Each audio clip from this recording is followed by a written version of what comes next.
بسم الله الرحمن الرحيم نحمده ونصلي ونسلم على رسوله الكريم. رفاقت نبوی سے فیض یاب ہونے والا شخص. عن عبد الله بن مسعود رضي الله عنه أن رسول الله صلى الله عليه وسلم قال: أولى الناس بي يوم القيامة أكثرهم علي صلاة. رواه الترمذي وقال: هذا حديث حسن غريب وصححه ابن حبان كما في موارد الظمآن. ترجمہ: حضرت عبداللہ بن مسعود رضی اللہ عنہ سے روایت ہے کہ رسول اللہ صلی اللہ علیہ وسلم نے فرمایا: قیامت کے دن مجھ سے سب سے قریب وہ شخص ہوگا جو مجھ پر کثرت سے درود پڑھتا ہوگا. تشریح: علامہ طیبی رحمۃ اللہ علیہ فرماتے ہیں کہ سب سے قریب سے مراد حضرت صلی اللہ علیہ وسلم کی رفاقت و مصاحبت سے فیض یاب ہونے والے خوش قسمت لوگ ہیں، یا وہ لوگ مراد ہیں جنہیں شفاعت نبوی نصیب ہوگی. بہرحال اس حدیث شریف میں درود و سلام کا اہتمام و التزام کرنے والوں کے لیے عظیم بشارت ہے، لہذا بڑے ذوق و شوق سے درود شریف پڑھنے میں مشغول رہنا چاہیے اور اس میں سبقت حاصل کرنے کی کوشش کرنی چاہیے اور زیادہ سے زیادہ درود و سلام کا ورد زبان پہ رکھنا چاہیے.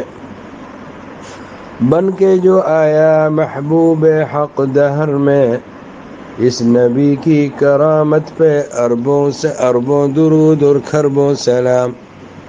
بن کے جو آیا محبوب حق دہر میں، اس نبی کی کرامت پہ اربوں درود اور کھربوں سلام.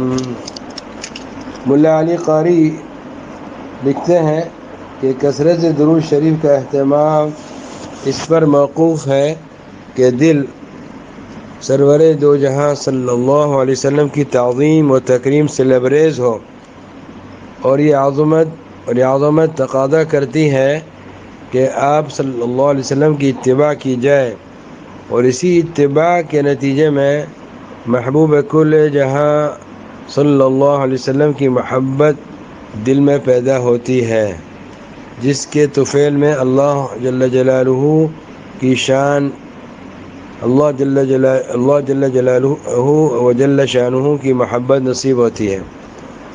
ارشاد باری تعالی ہے: قل إن كنتم تحبون الله فاتبعوني يحببكم الله ويغفر لكم ذنوبكم والله غفور رحيم.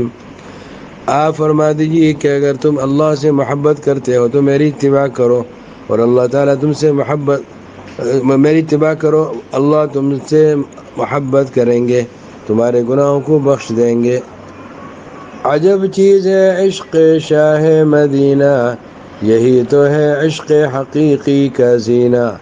ہے اس عشق سے معمور جس کا سینہ، اسی کا ہے مرنا اسی کا ہے جینا. اللهم صل وسلم وبارك على سيدنا ونبينا مولانا محمد عدد ما ذكره الذاكرون وعدد ما غفل عن ذكره الغافلون، والحمد لله رب العالمين.